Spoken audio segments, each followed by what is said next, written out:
Alors je suis ici aujourd'hui pour d'abord soutenir mon équipe que j'ai envoyée et aussi ça me permet de garder contact avec tout simplement des joueurs d'e-sport qui viennent souvent à différentes LAN et aussi de rencontrer des nouveaux joueurs ou du nouveau potentiel pour mon équipe. Je l'ai fondé en 2011 en tant qu'une communauté francophone de base. Ensuite, en 2013, nous sommes lancés en tant que professionnels dans un jeu qui s'appelle StarCraft 2. On était plus orienté européen, donc j'avais une grosse line-up danoise où on était qualifié comme une équipe première, qui nous a vraiment donné une grosse popularité. Donc on jouait énormément contre Fnatic, Millennium, Acer, etc.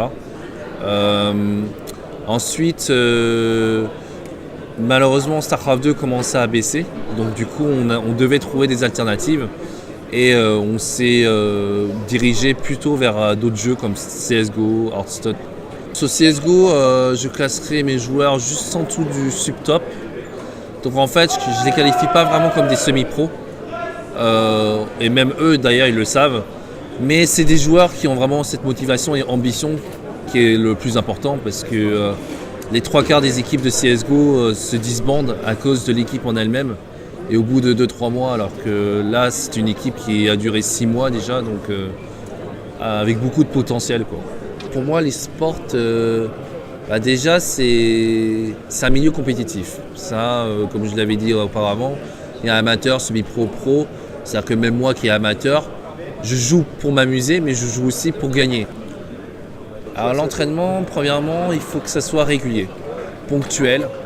Parce que cette ponctualité est très importante en tant qu'un joueur. C'est que ils s'entraînent 8 heures par jour à peu près, même plus. Et que voilà, ils savent que ces heures-là, ils sont là. Je pense que vraiment l'e-sport, c'est ouvert à tout le monde. Après, c'est vraiment, il faut avoir cette passion. C'est-à-dire que si t'es pas passionné par les jeux vidéo, si t'es pas passionné par l'e-sport en elle-même, ça sert à rien d'y aller. Par contre, voilà. Si on se dit on veut jouer, on n'est pas sûr que si on va percer dans l'e-sport, il y a énormément de rôles. Par exemple, moi je suis aveugle d'un œil, je ne peux pas jouer, mais je sais manager une équipe. J'ai pu investir, on va dire, en 2011, donc c'est vrai que moi j'ai eu cette pulsion en me disant oui, j'ai envie d'investir à ce moment-là. L'e-sport, c'est vraiment pas restreindre la chose qu'aux gamers, parce que il y a des cours carrément qui sont basés sur l'e-sport. Et après, quand tu regardes le cours individuel, c'est savoir jouer, savoir analyser, savoir faire le community management, savoir manager des joueurs. Donc il y a énormément de filières et de sections dans l'e-sport que juste jouer.